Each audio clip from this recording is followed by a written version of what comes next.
Well, good night, babies. And she whispered each of their names in turn and settled in the semi-dark, and there were only the sounds of the cicadas and her breaths, and in the far distance another series of crackling bursts, like dry leaves underfoot fragmenting to dust. And the memory stung him again, so sharply this time that he almost sighed aloud, of how he'd hoped and prayed to God that she'd be born a boy.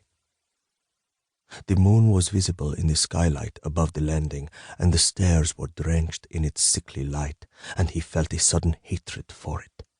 The dead thing that circled one-faced and tide-locked above the earth, feeling nothing.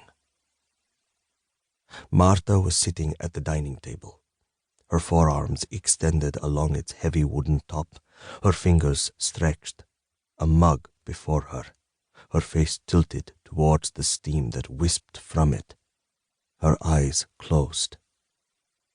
He thought of how she'd sat in just that spot weeks before and spoken animatedly to a strange and dangerous man, how she'd smiled at him and laughed at things he said, a laugh calculated to please the man, to reassure him she was well disposed towards him, that she believed the things he said, the reasons he gave for doing what he did.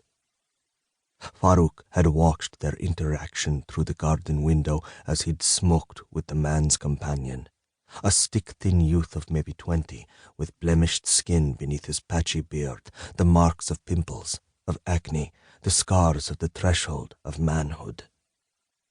She'd wanted to speak to the man in charge, to get a sense of him, to see if he had solidness, a kind of ballast to his bearing.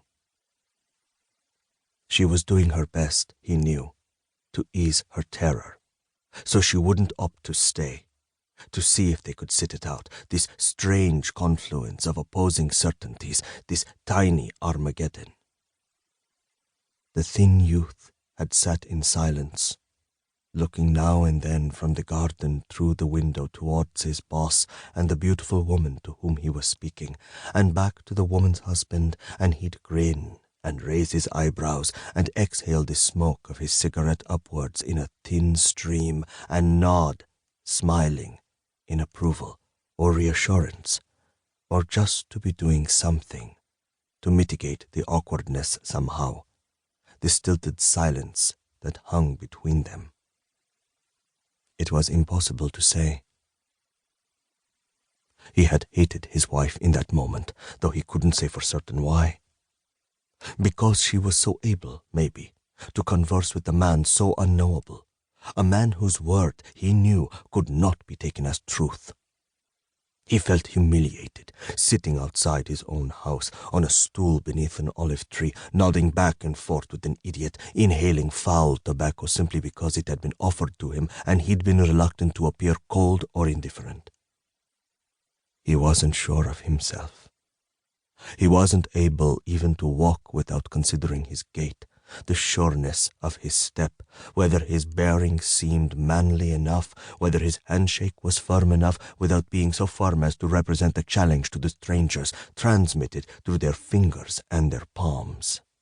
And he'd been careful to look away first once the greeting was done, and down at the ground between them, and this small act had caused a diminution in him, a terrible contraction.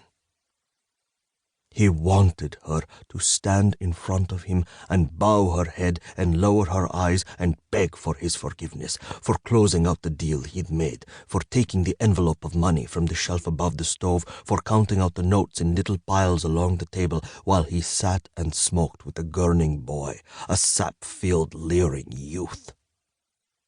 She'd gone too far.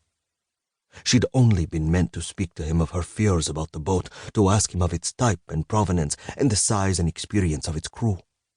They'd agreed she would do this without him, so she'd be free to take liberties in her interrogation. If he was present, he'd be obliged to rebuke her for speaking so volubly and insolently. They had no knowledge of the sensibilities of these people, of the way they might take things. And so he'd said to the one in charge, as they'd shaken hands in the doorway,